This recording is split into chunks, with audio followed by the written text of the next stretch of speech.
আমরা সাংবাদিক রশিদ ভাই কয়দিন ধরে কইতেছে লোহারুন গোষ্ঠী গেছিল একটা ইফতার আয়োজন করে আমি কইছি করুন আমি আসি লগে আছে পরে গেলাম বলে আজকে আর একটা ইফতারে দাও আতে চিন্তা করলাম যে না আত্মীয় স্বজনের লগে আজকে ইফতারটা করি ওরে ইন্দা খিচুড়ি টিচুড়ি রাইন দে নামাইলাম নামাইয়া চুলা টুলা আমাদের গরম পানি বয়তেছি বয়া ইন্দা চিন্তা করলাম কড়াইটা বয়া ডিম টিম রান্ধি আলাদা বাবসি হায়ার করে আইনা লাভ নাই বাবসি টিয়াই নেবো 1-2 হাজার আমরা নিজের আমাদের বাবসি আছে দুইটা মামার তো ভাই বাবসি আমি টুকটাক রান্দা বাড়া করতারি ওরে ডিম টিম এনে রান্দাছি পেঁয়াজ আদা রসুন দিলাম দিয়া কষাইতেছে এটি কষায়া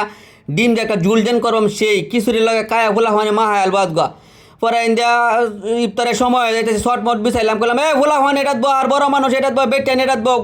পরে খিচুড়ি টুচুড়ি ইন্দা বাইরে দিতেছে ফুলা হান রে আমি কইছি ফুলা হান বয়া হওয়ার সবাই লাইন মাইন ধরিয়া তে আজকে মেলা দিন পরে আত্মীয় স্বজনরা একসাথে হইলাম বালা একটা পরিবেশ লাগছে আর রোজ একটা বালা কামে করছে কারণ সব আত্মীয় স্বজনরা আজকে দেওয়ান গেল পরে ইফতারের সময় যাইতেছে রোজ ভাই করতেছে দোয়া টলো সবাই পরে দোয়া লইলাম দোয়া লইয়া অপেক্ষা করতেছে কোন সময় আজানটা দিব আজানটা দিলে বিসমিল্লাহ কইয়া আল্লাহর রহমতে খাওয়া শুরু করে দেম।